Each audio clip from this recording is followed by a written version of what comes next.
तुम्हाला त्याचा आनंद मिळेल. सर मित्र डॉक्टर दिलीप शिंदे,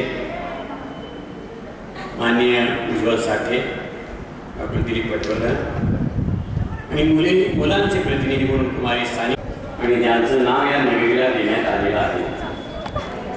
शिक्षक विठ्ठल मोहिते. माझे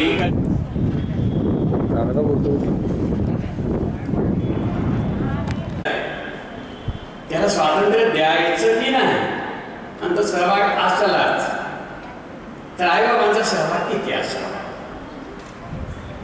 याबद्दल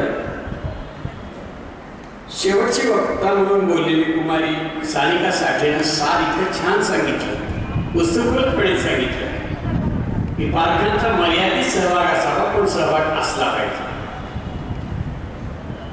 पण तो इतका नसावा की आम्हा मुलांना हा त्रास पण होतो.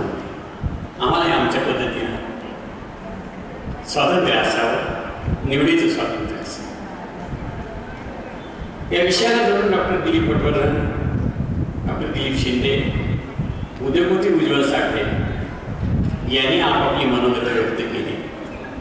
हे माझे सर्व शिक्षक बंधू भगिनी, मुख्याध्यापक बंधू भगिनी यांनी सर्वांची मनोगत अतिशय शांतपणे ऐकून घेतलेली आहे.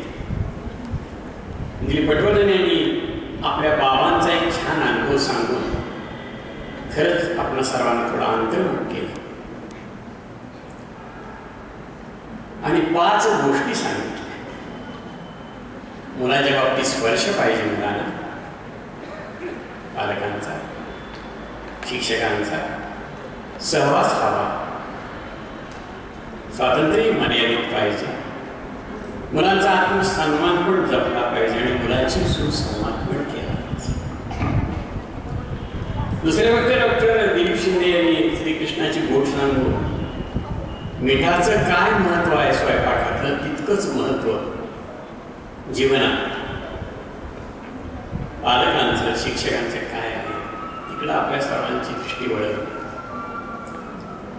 आणि एक शेवटी जाताना त्यांनी सांगितलं की शिक्षण पालक सुसंवाद होण्याची आवश्यकता आहे.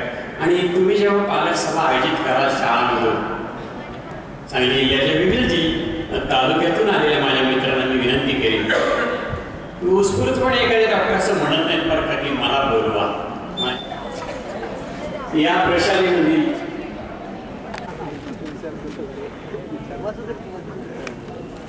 एखादा विषय आवडत नसेल